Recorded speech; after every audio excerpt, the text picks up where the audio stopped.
It's time for a spooky Christmas story. So let's head on over to Amity Park. Hello, Jeremy Senpai here, and we are continuing along with our Christmas nostalgia walk by going into Danny Phantom's The Fright Before Christmas. Snow falls in Amity Park as Christmas is approaching. Everyone is Christmas shopping, this including our trio. While Sam is in a uncharacteristically chipper mood, Danny is annoyed. Tucker explains to Sam about the fight, where every Christmas Maddie and Jack argue over the existence of Santa Claus. In doing so, they cause trouble in Danny's life until he has grown to hate Christmas. Even as they're talking, we see Jack and Maddie arguing in front of the Santa Claus exhibit. Frustrated, Danny flies to the ghost zone, destroying Christmas items in order to get some stress out. At the time, the Ghost Rider, voiced by Will Arnett, has completed his Christmas poem, The Fright Before Christmas, which Danny accidentally destroys, but is happy upon discovering that it's a Christmas story.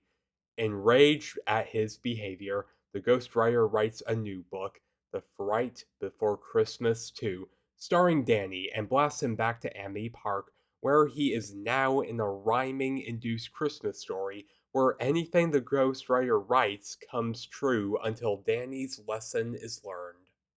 Wanting to know why Danny hates Christmas so much, Sam questions this to Tucker, who answers that it's because of the Santa Claus argument has gone all the way back to Danny's childhood, resulting in some trauma to only add fuel to his Christmas hating fire. The Ghost Rider then turns all the reindeer at the mall into ghosts, leaving Danny to fight them all, destroying most of them all in the process and causing everybody to blame him for it. At home, the situation gets worse as his parents are still arguing, causing him to finally explode in frustration and leave the house.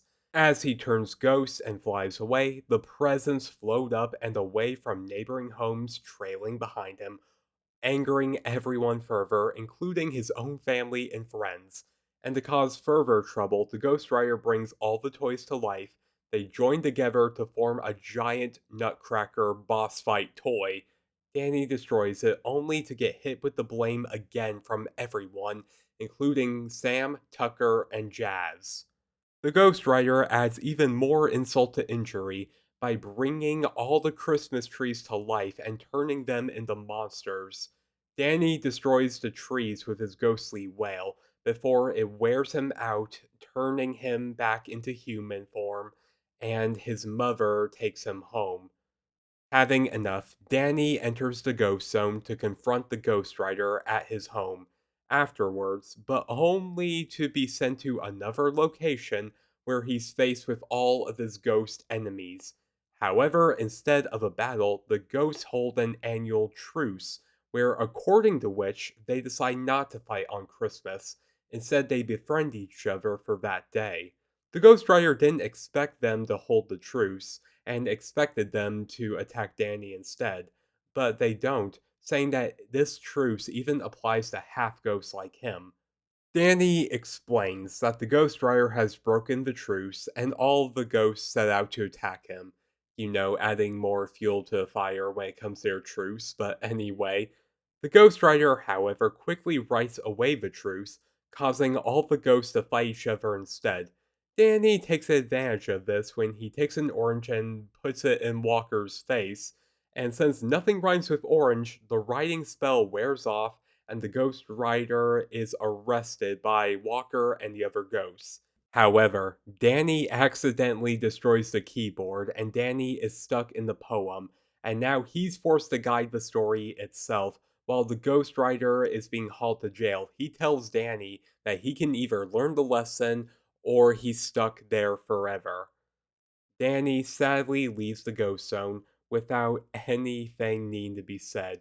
He returns to the now depressing human world and he recites the story in his mind. He sits down, ashamed and in sorrow, when his friends come to comfort him. There, he expresses his guilt over ruining Christmas. His speech causes all the presents to be fixed.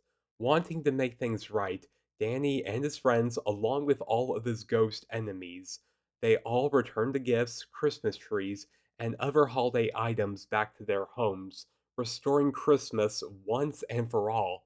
Danny bids the ghosts a fond farewell afterwards and leaves for his own house, since he can only enter it due to the ghost barrier, where he apologizes for his actions, seeing the family celebrate Christmas in their own way. Then all his ghost enemies fly off via a sleigh pulled by the ghost reindeer, to which Jack and Maddie give chase, the latter finally believing in Santa Claus and putting the argument to rest. And Danny learns his lesson, and the results of his actions thus cause the poem spell to be broken. Only for Sam, Tucker, and Jazz to be confused why Danny is rhyming, and Danny realizing that the spell has been lifted. The story ends with the ghostwriter in jail with his now complete Christmas poem, and to add a bit of insult to injury, Walker decides to make fun of him with an orange, which I really find hilarious. So, now to talk about it. I like the change of things. In most cases of Christmas specials, the MC is excited for the holiday, but this is one of the few times where the main character is antagonistic towards Christmas. The only other ones I can think of are Scrooge and the Grinch, but if anyone else has any other examples, let me know.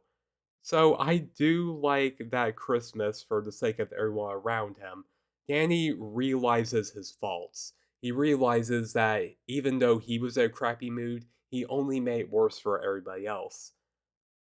And it was because of his crappy attitude towards Christmas that started this entire mess with the ghostwriter.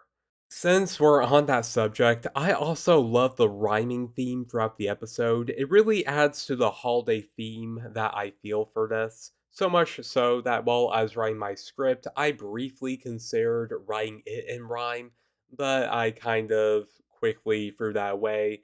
Sorry, I'm not much of a poet. I tried that in community college when I was in a creative writing class, and I'm a better story writer than I am a poet. But in conclusion, this episode add new dynamics to the usual Christmas special formula by making it a spooky yet heroic story. But these are just my thoughts, what are yours? Please share it in the comments down below. Thank you so much for making it to the end of the video. Hit like and subscribe if you like what you heard and you want to hear more. And have yourself a merry, ghostly Christmas.